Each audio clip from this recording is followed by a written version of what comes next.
My name is Jacob Holmstrom. I will be narrating the group project for Tim Kulchin, Tim Elsner, Jake Holmstrom, and Sanjina Karki.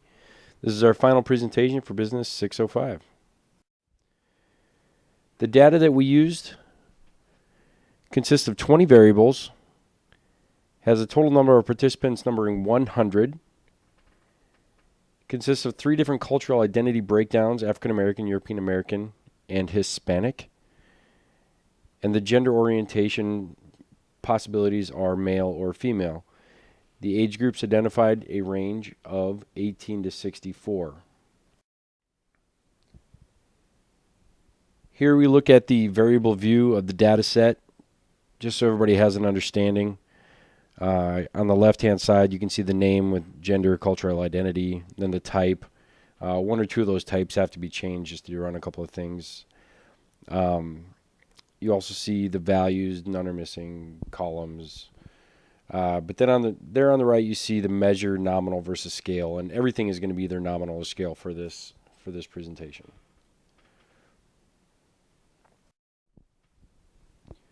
The methods that we use: observation number 1. We're going to test salary and its dependence on cultural identity, age, and gender. We're going to do that using an error bar chart and a univariate ANOVA. Observation number 2, salary and its dependence on satisfaction with the company, satisfaction with online training, and also with traditional training. And we will repeat the methods we used for observation 1. We will use both the error bar chart as well as the univariate ANOVA. In correlation type number 3, in method number 3 rather, we'll do a correlation. We'll do 3 different types, and we'll do the Pearson and the Kendall's tau. Again, the Kendall's tau is a non-parametric test for ranked data. So in that, we're going to compare the proportion of concordant to discordant pairs. And in observation 1, we're going to be looking for a correlation between salary, age, grade level, years of education, experience, company experience. And then for number 2, we're going to look for a correlation between salary and those 4 variables. And then after that, we're going to search for a correlation between salary, gender identity, and cultural identity. On this slide, we are looking to evaluate a relationship between several variables. The first one to look at is how gender influences salary. In pursuit of this, we will create a quick error bar chart to see if there is a statistical relationship or correlation in compensation as it applies to gender and cultural identity. In looking at the female categories, we see a very tight grouping of salaries with a near perfect overlap. In looking at the male categories, we find a similar result. This is going to direct our study to more male versus female comparisons rather than cultural identity results inside each cultural identity group. The second graph is a multiple line graph, suggesting that as we transition from male to female, there is a consistent significant correlation of increasing mean salary. We also see this on the second graph, that salary means with each cultural identity are consistent among male to female of each group. So we need to see more about the correlations between the variables.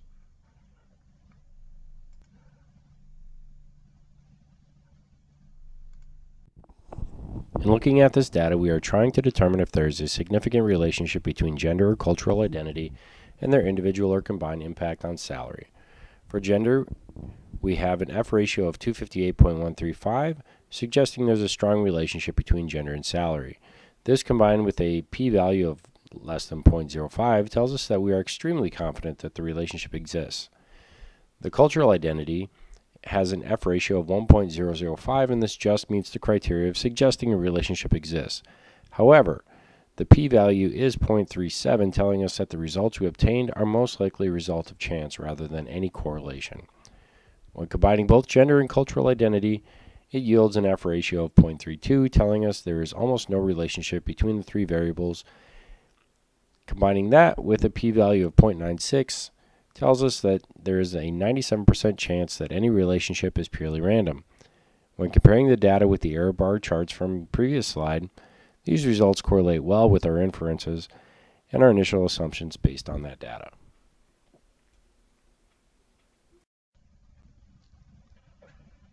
The results from the initial analysis show that there is a strong evidence to support a correlation between gender designator and salary. There is no statistical evidence to support a correlation between cultural identity and salary. In the error bar chart on the left, we see some interesting results. The chart suggests that there is no interaction between satisfaction with the company and salary.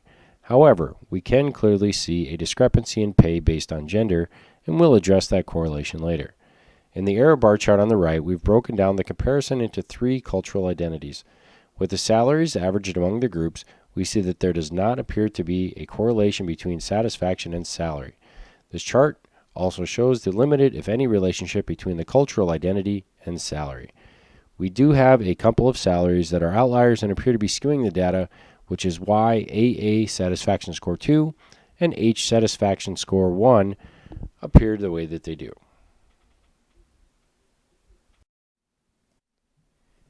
In running a univariate ANOVA, we try to find a relationship between satisfaction levels with the company, with online training, or with traditional training and salary.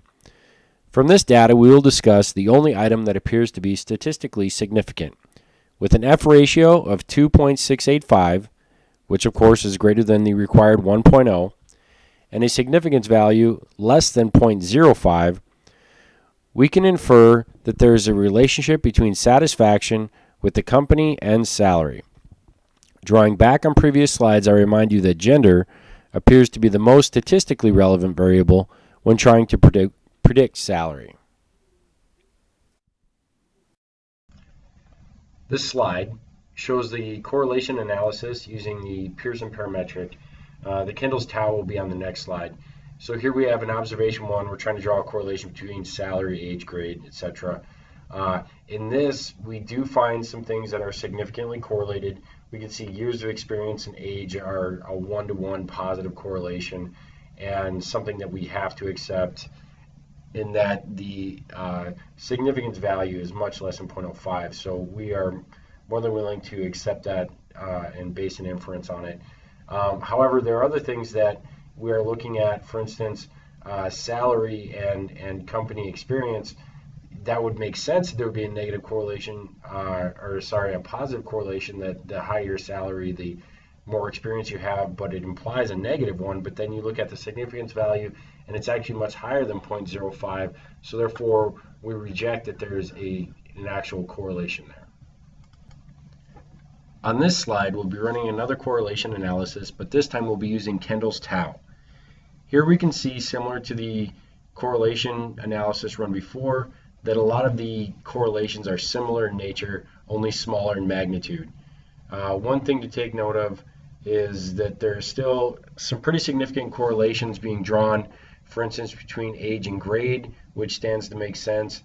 But also, what's interesting is that salary and grade appear to have a negative correlation. However, the p-value is much greater than 0.05, so it's not statistically relevant.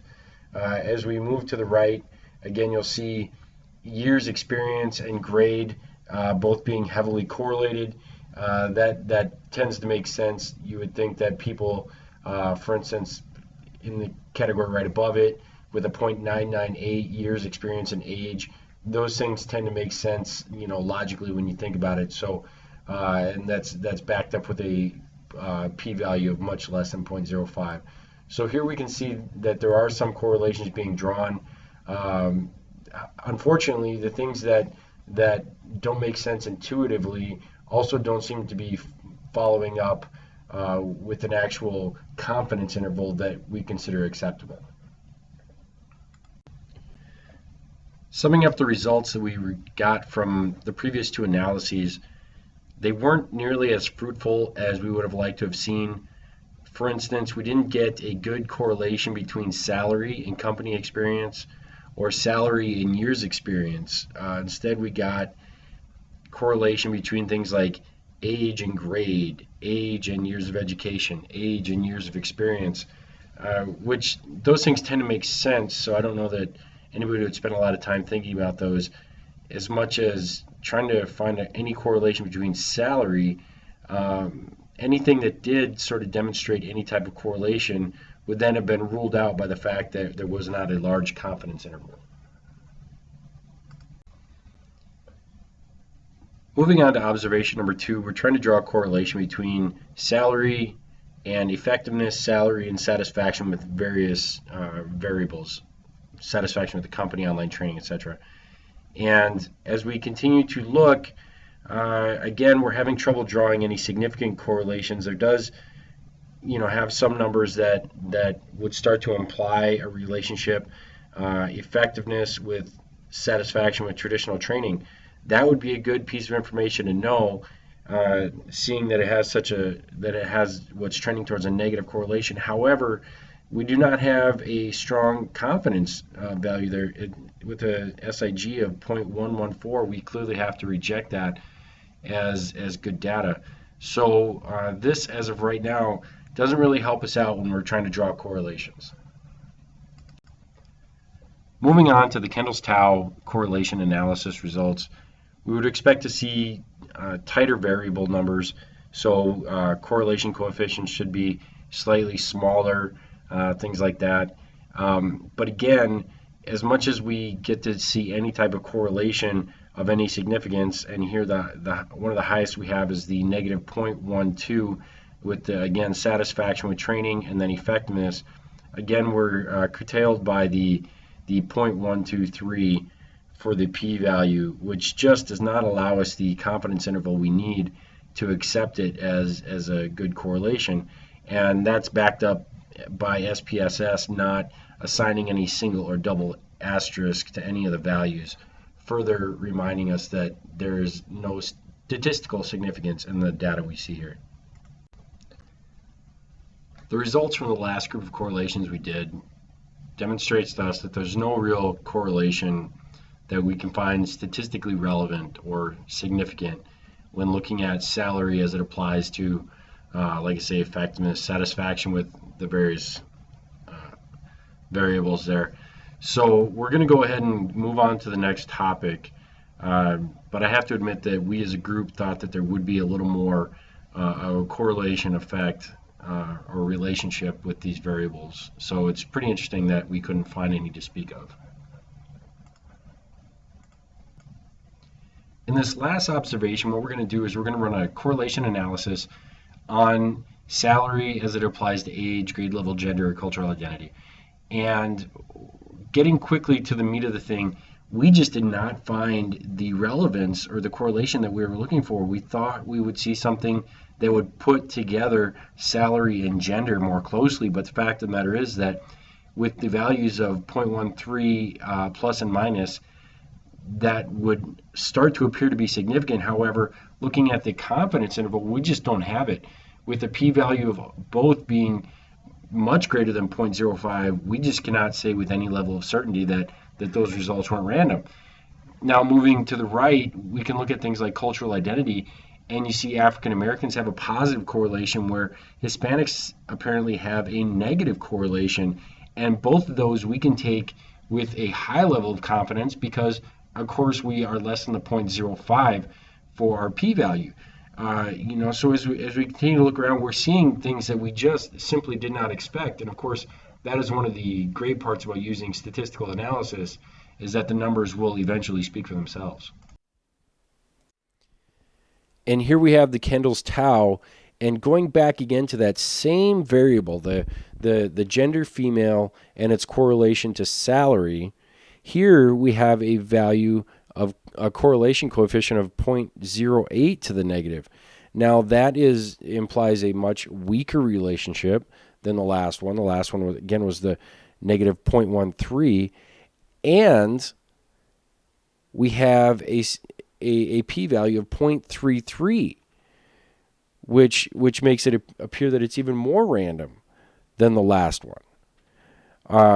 Drawing your attention again to the salary and cultural identity labeled as Hispanic, again, we have consistent data in that we have the minus 0.222 for our correlation coefficient, and again a p-value that is meeting the criteria of the 0.05, less than 0.05. So that's basically telling us.